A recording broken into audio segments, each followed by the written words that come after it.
All right, let's see. I believe that should be, yes, that's Jeremiah 49. I'm sorry, Jeremiah 40. Last week was Jeremiah 39. And this is just after the fall of Jerusalem, which we saw last week.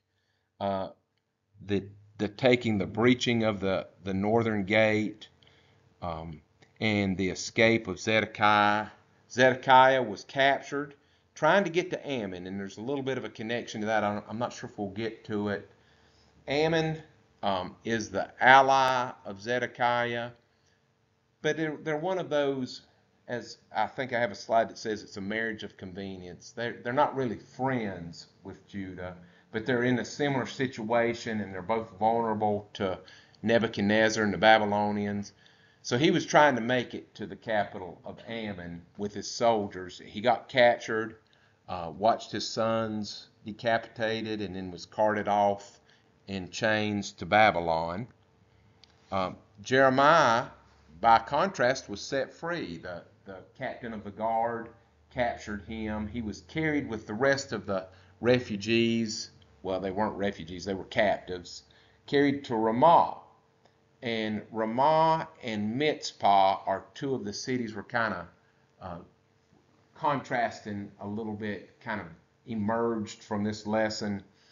They are both hill fortresses that are within, I saw, from 3 to 8 miles north of Jerusalem. Ramah, R-A-M-A-H, and Mizpah, M-I-Z-P-A-H.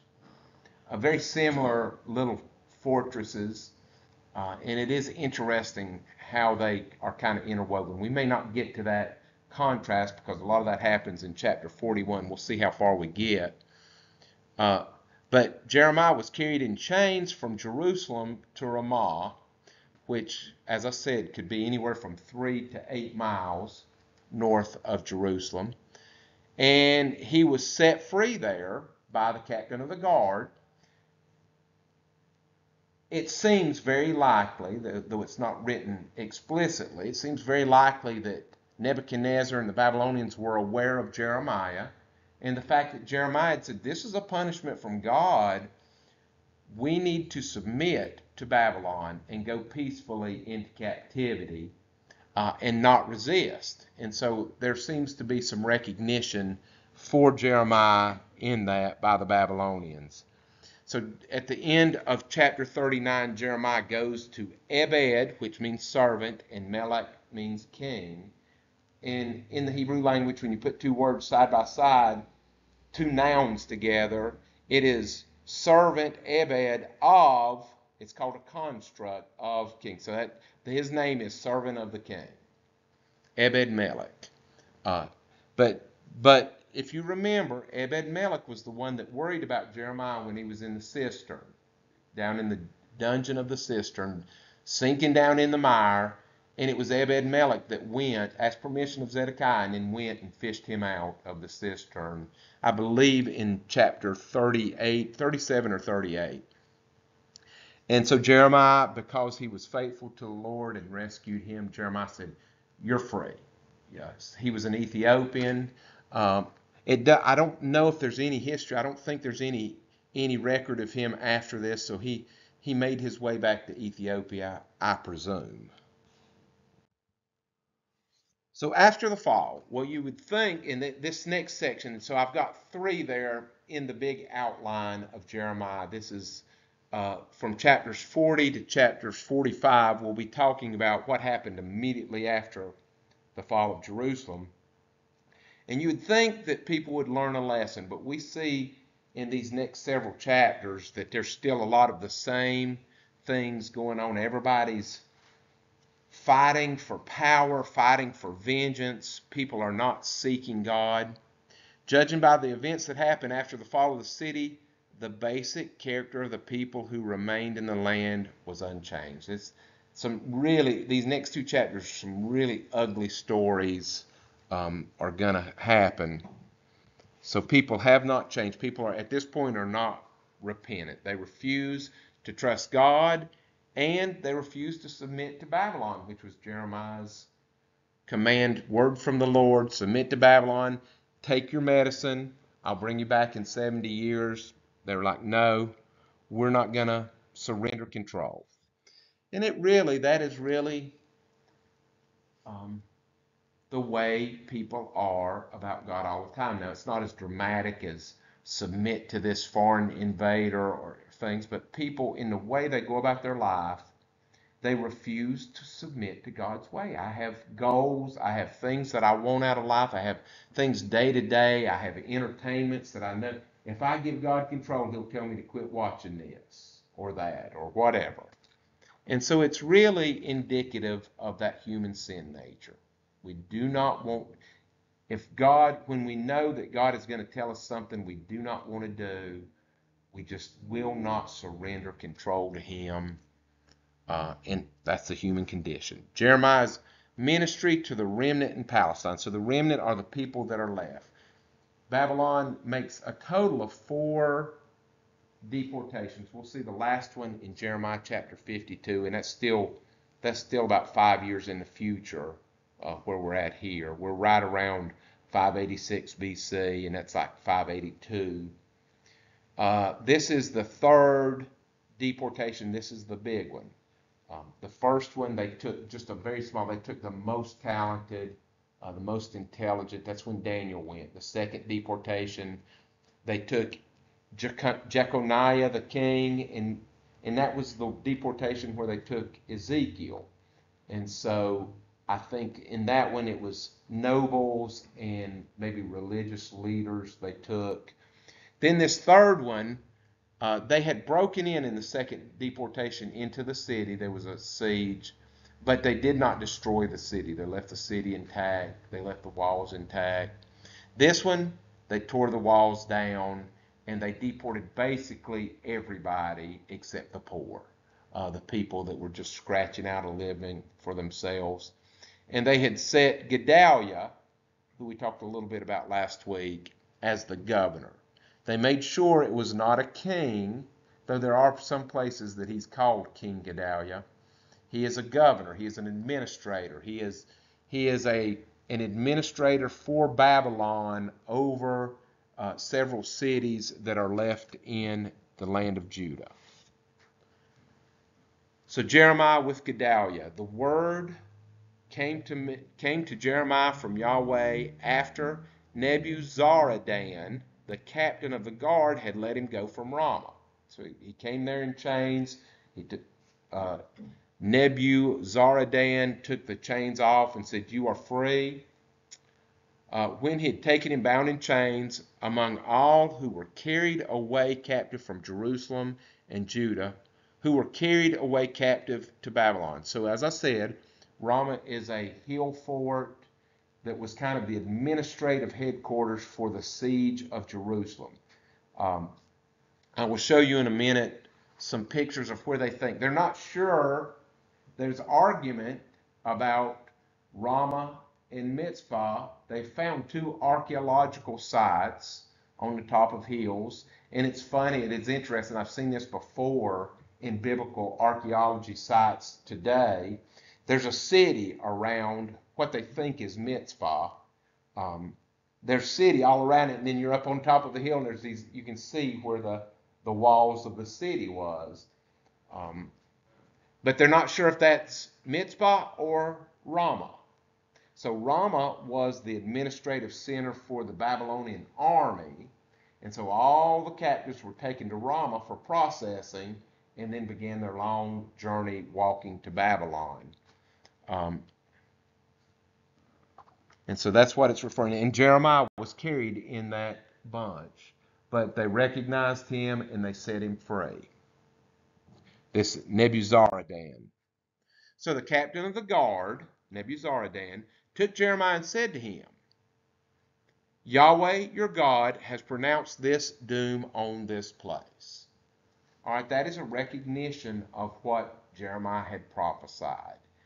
In other words, he's affirming, you are known for these prophecies, and we have seen that come to happen. Now Yahweh has brought it, this destruction, and has done just as he said. So you were right, Jeremiah. What you said was right. Because your people have sinned against the Lord and not obeyed his voice. Therefore, this thing has come upon you. So that is exactly, in a nutshell, for 39 chapters, we've been seeing Jeremiah saying these things. And this is recognition, acknowledgement from Nebuzaradan. So Jeremiah is set free. Now look, I free you this day from the chains that were on your hand. If it seems good to you to come with me to Babylon, then come, and I will look after you. But if it seems wrong for you to come with me to Babylon, remain here in Judah with the poor.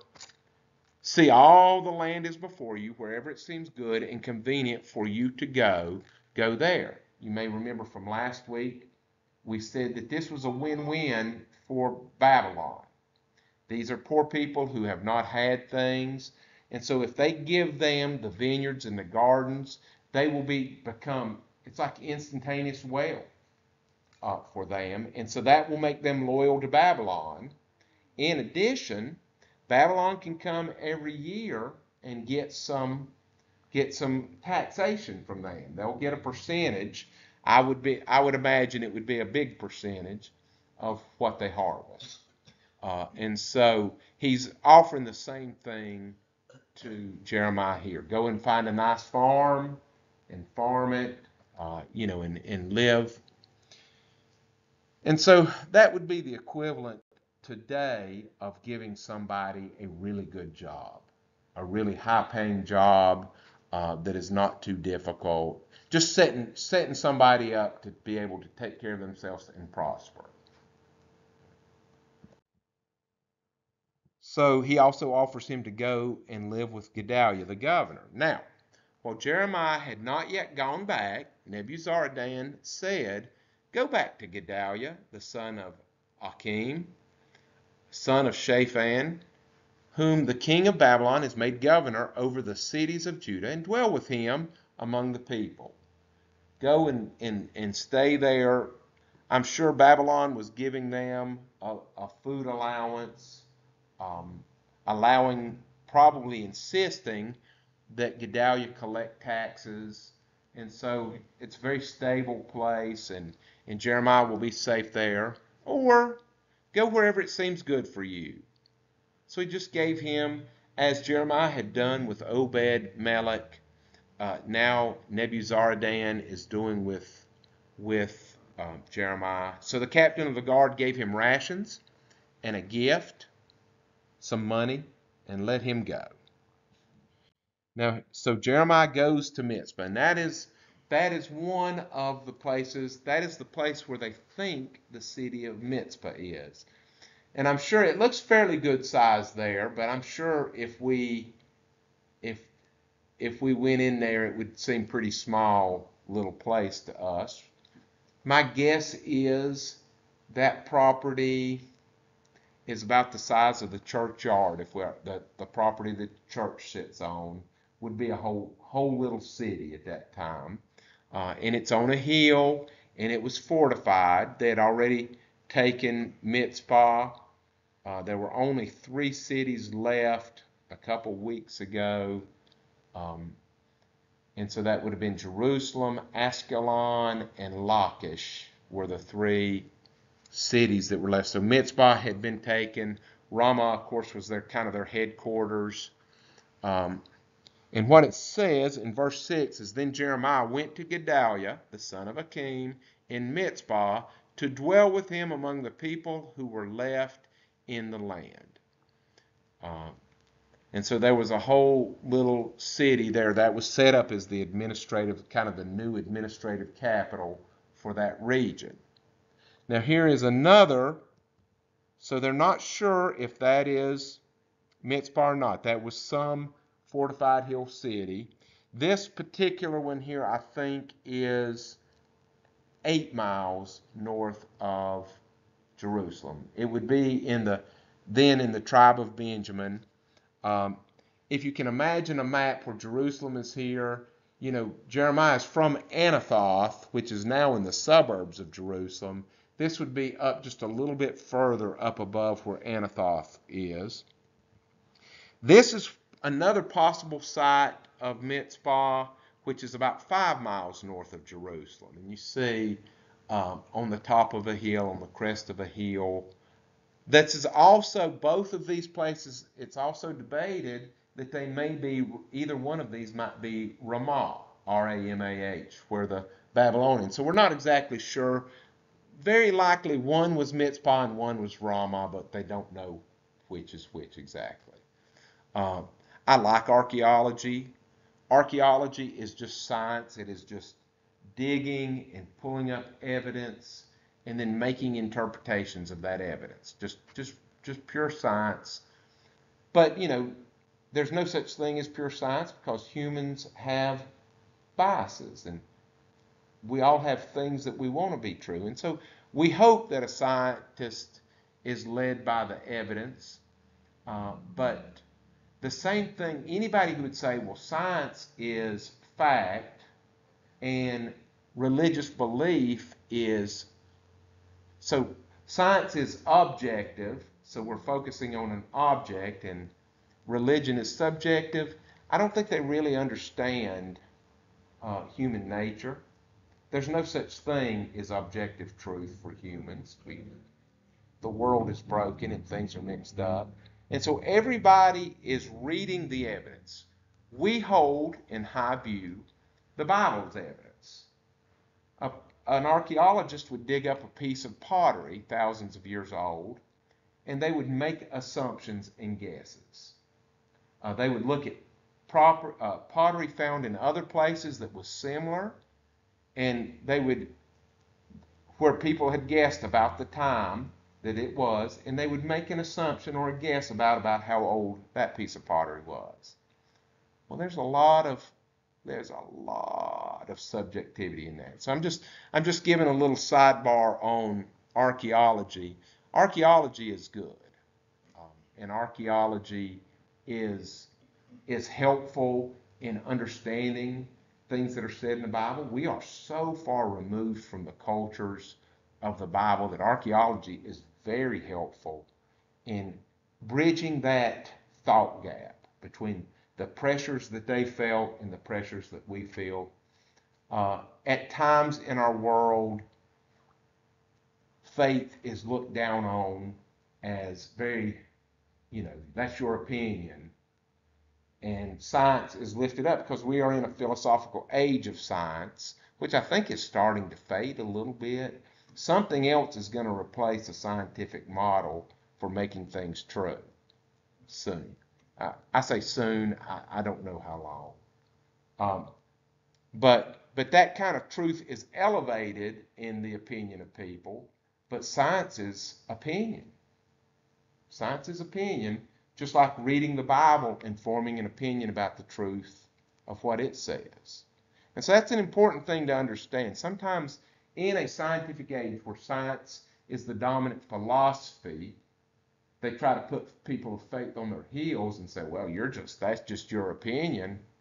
I don't think so. Who here has seen the nucleus of an atom? Nobody. Do you believe it's that the atom? John, do you believe there's a nucleus in the atom?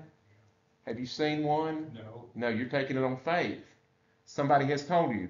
I did that with my students one time, and I said, why do you believe there's a nucleus in the atom? Well, I read it in a book. I said, well, I read about Jesus in the book, and I believe it, And so anyway, I really like archaeology, and this kind of thing is fascinating. That's why I always give you pictures of stuff. I would love to know which one of these is Mizpah and which one is Ramah, but they're very similar sites. Now, one reason I'm going into that is because there's a scripture connection on a cross-reference to all these events that we're looking at in chapter 41 that comes back to Mizpah and Ramah. So I think there is there's a tension going on between those two cities that the author is aware of. And I feel like the more that we are aware of those kind of contrasts and tensions in what somebody is telling us, the more we can follow what they're saying. So anyway, let's see if that comes back around. It may not, probably won't come back around today, but maybe next week. And so there is a map. So you see where they think Ramah is. That's probably this hill that we see on the right here is where they are marking it. Though it could be the other picture we saw they're marking on the map.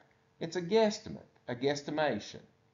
And so you look at a map and you say, ah, that's where Ramah is. Not so fast.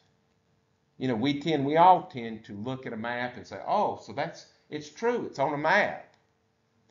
And again, to make my previous comparison, we look in the Bible and it says something and we go, well, that's just somebody's opinion. That's somebody trying to pull the wool over my eyes. But this map, well, that's a fact. And the only difference is the value we put in. We put a value in there. Now, that was very postmodern of me to say that, but that is where they think Ramah is. Now, giving you a couple, you see Jerusalem and Bethlehem. You see Bethlehem down there. Bethlehem is 5 miles from Jerusalem. So giving you some scale there. You see Anathoth just got cut off. And so Anathoth is now in the suburbs of Jerusalem. The city has expanded to eat Anathoth. And you see Ramah would be, I believe that Ramah would have to be the previous picture, which is about 8 miles from Jerusalem. Nob is where the temple was for a while. So anyway, I thought all that was interesting. That's Bible study, right? All right, so there are loose groups. So they took the big armies, they took the big cities, they carried the captives away. Well, there were soldiers in the field around and about who were staying clear, of course, of Babylon, but were surviving independently. So they were not captured, and they have not yet been carried to Babylon. These next 2 chapters will kind of be dominated by these free-floating troops. A lot of the story is about them. And when all the captains of the armies, this is the armies of Judah, when all the captains of the armies of Judah who were in the field away from the city, they and their men heard that the king of Babylon made Gedaliah, the son of Akim, the governor in the land, and had committed to him men, women, and children, had put him in charge of the poorest people in the land, to administrate them and to govern them and to collect taxes from them. The poorest of the land who had not been carried away captive to Babylon, these men come to visit Gedaliah in Mizpah. Verse 8, then they came to Gedaliah at Mizpah, Ishmael the son of Nethaniah. Now I want to point out that name, that Nathan, is the word Natan in Hebrew. This name is from the word Natan. And Natan means to give or a gift. And the verb is to give and the noun is a gift. And then any name that ends in an I-A-H is Yah. And so that's a contraction of the name Yahweh. So this is gift of Yahweh. And just to make a comparison, a different form, a modernized Hebrew, which modern Hebrew is based on ancient Hebrew, but it's a modern European language, whereas this is an ancient Oriental language, very, very different, structured very different. But the modern, in 1949, when they began coming up with the modern Hebrew, they adopted a lot of the words, vocabulary from ancient Hebrew. Only words like telephone, in Hebrew, the Hebrew word for telephone, modern Hebrew word, is telephone. Because they didn't have that in the Hebrew Old Testament. Anyway, the modern version of that name is Netanyahu. Okay? So just seeing how the naming systems are different. And we know the prime minister, is that what they call him in Israel? Prime minister of Israel? Or did he get replaced recently? Anyway, Netanyahu has been doing a lot. Yahoo being a contraction of Yahweh. It's not the exact same name, but it means the same thing. Gift of Yahweh. Johanan and Jonathan, the sons of Kareah, Sariah, the son of Tanumeth, sons of Ephah, and Nephi the Nephathite, and that is from Netopha, a town near Bethlehem, so south of Jerusalem, and Jezaniah, which I believe in other places that same name is spelled with two A's where that E is, Jezaniah, the son of a Maacathite from Makkah, or Mach, at the foot of Mount Hermon. So that's way in the north. Today they would say the Golan Heights. And so just giving you a little frame of reference what some of these names mean. They and their men, these were the officers that came and reported to Gedaliah at Mizpah. So Gedaliah made an oath to them. And Gedaliah took an oath before these officers and their men, saying, do not be afraid to serve the Chaldeans, serve the Babylonians. Dwell in the land here, serve the king of Babylon, and it shall be well with you. You know, game is over. Judah is gone for now. We need to submit to Babylon, and I promise you that if you do that, there will not be retribution, and they won't come and get you. Settle down and serve Babylon. Verse 10, as for me, I will indeed dwell at Mizpah and serve the Chaldeans who come to us. We're still paying taxes, and they're going to be sending envoys, and they'll give me instruction, and I'll come and collect the tribute every year. But you, go gather wine, summer fruit, and oil. So wine is, a year. You have to work at growing the grapes there. Summer fruit is just the normal garden. And then collecting, oh, my mind just went blank. What is the tree? The olive oil, yeah. Man, there's vineyards everywhere. We used to have a huge population here. Now they're gone. We need workers to keep these olive trees going, to keep these vineyards going, and to grow food in the summertime. Just like was said to Jeremiah, go and pick you a nice place. Go find somebody wealthy that has been gone to Babylon. Go live in their house and keep their vineyards going. Put them in your vessels and dwell in your cities that you have taken.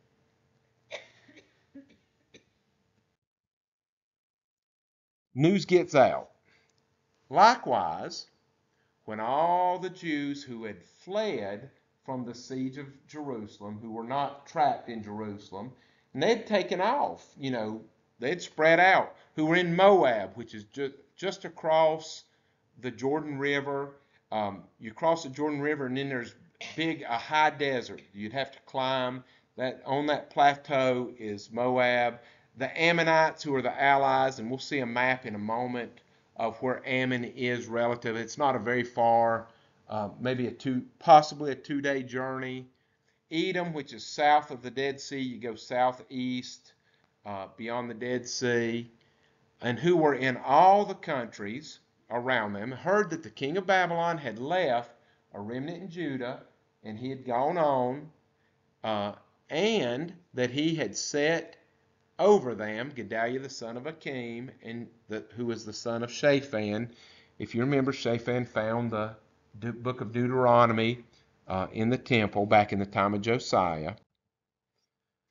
They began to return, these refugees. Then all the Jews returned out of all the places where they had been driven and came to the land of Judah to Gedaliah at Mizpah and gathered wine and summer fruit in abundance.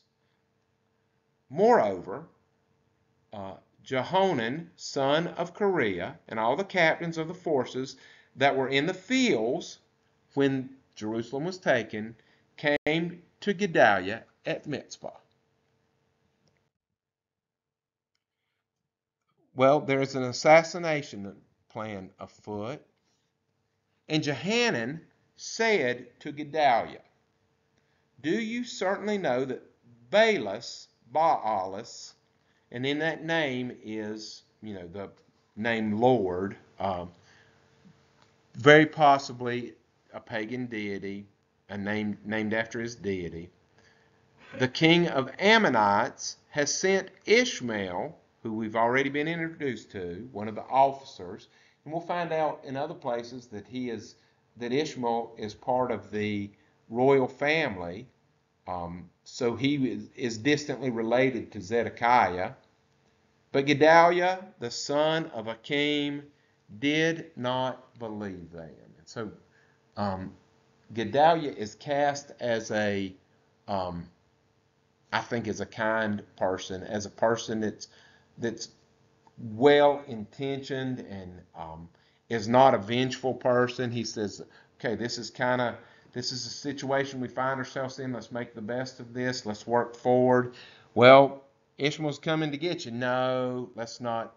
We don't need that kind of division. Let's not go that way. Now, begs the question, why would this king of Ammon conspire with Ishmael to kill Gedaliah? So let's look at this a little bit, try to unpack the relationship between Judah and Ammon. And the fact is, they're very similar in their power and status.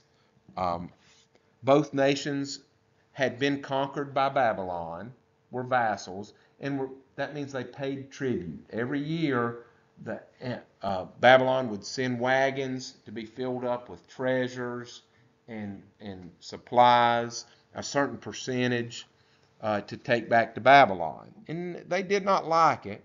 We saw back in chapter 27 that several of these nations, Judah, Ammon, Moab, Edom, all sent people to Jerusalem in 593 BC, so this is about 7 years earlier, to evaluate the prospects of uniting in rebellion against Babylon.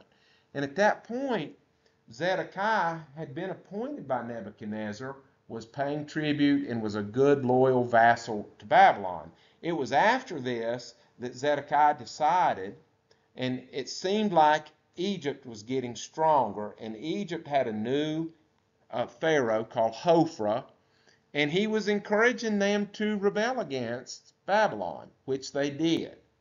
And so Ammon had rebelled when Judah had rebelled and stopped paying tribute. So that particular meeting did nothing, but in 588, which is 2 years prior, Egypt's new pharaoh Hophra persuaded them to revolt against Babylon, including Tyre, which is up on the coast in what is Syria today, but a coastal city.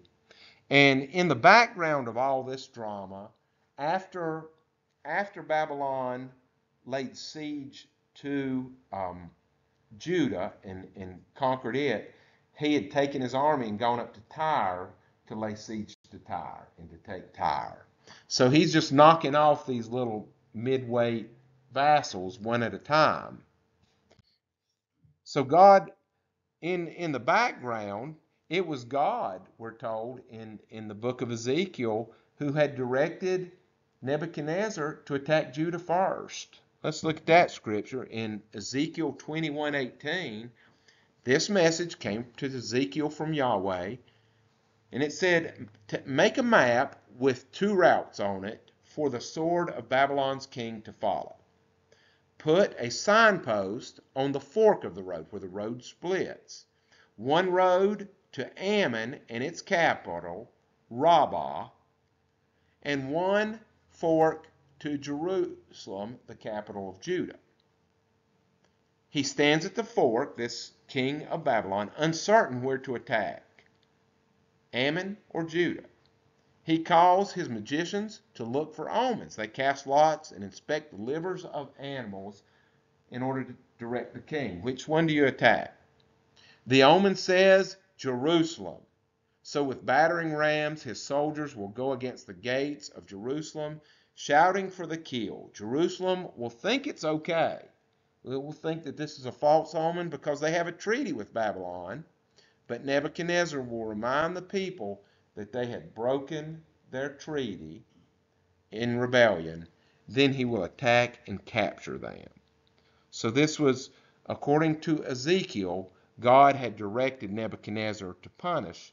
In other words, all the things that Jeremiah had been prophesying for 30 years, 40 years, God was behind that, and God was directing events for that to come true. So there is a map.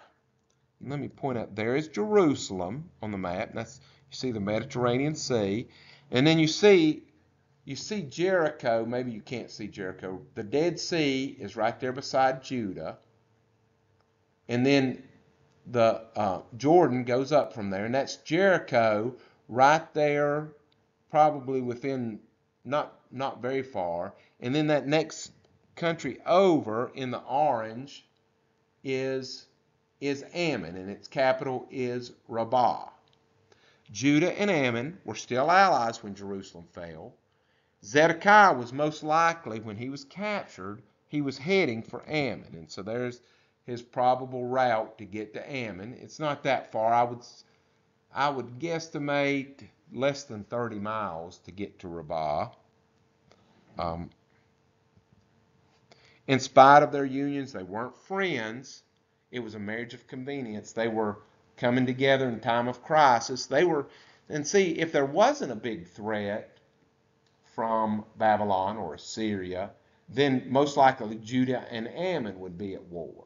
That's the way that things went in that time.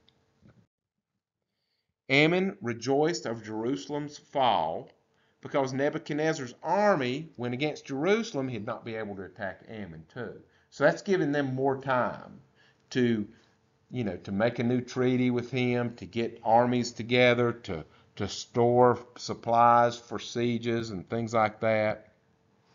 But if Judah submitted to Babylon, and the more that Judah was nice, the more attention it would put back on Ammon.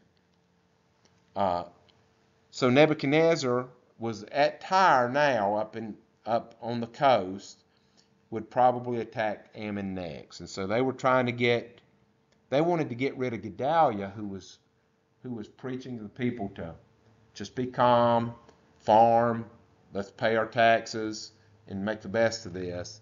If he could have him killed, maybe Babylon would send troops again, and that would give him at least another season without having to put up with them. But a destabilized Judah could force Nebuchadnezzar to use many troops to maintain order, which would improve Ammon's chances of survival. So that's the background on why he is having Ishmael do that. So Johanan seems to be realize what Gedaliah is doing and trying to help him. So he tells him in verse 15, then Johanan, son of Kareah, spoke secretly to Gedaliah in Mizpah, saying, let me go, please, and I will kill Ishmael, the son of Nethaniah, and no one will know it. Why should he murder you, so that all the Jews who are gathered to you would be scattered, and the remnant of Judah perish? And the remnant in Judah perish. So Johanan realizes that they actually, all things considered, this remnant's got a pretty good deal. They've got good farmland, and there is more than enough farmland to support everybody, because it supported a great deal more. And if Gedaliah is killed, all that disappears, and it just kind of becomes a wasteland. And then people are coming and taking farms, and it's just chaos. But Gedaliah, do you think Gedaliah will go for it? Gedaliah, the son of Akim, said to Johanan, the son of Kareah, you shall not do this thing, for you speak falsely concerning Ishmael. He trusted Ishmael. He had known Ishmael. Gedaliah was in the background with he and his brothers in the throughout the book of Jeremiah, through this whole period. Ishmael was a respected officer. He was in the royal family. Gedaliah's like, I've known Ishmael for years. He's not that guy. He's not that guy. I won't believe that about him. So here's the insurrection. So Let's see. I think probably that would be a good place to start. We'll see what happens next week in chapter 41 with this continuing saga of Gedaliah and Ishmael. Um, One of the interesting things, another just a side note, is how for the moment Jeremiah has kind of faded to the background. Thus far, he has been the central character, but we're getting some more depth into the background situation of this. Are there any questions about what we've talked about today or comments on this?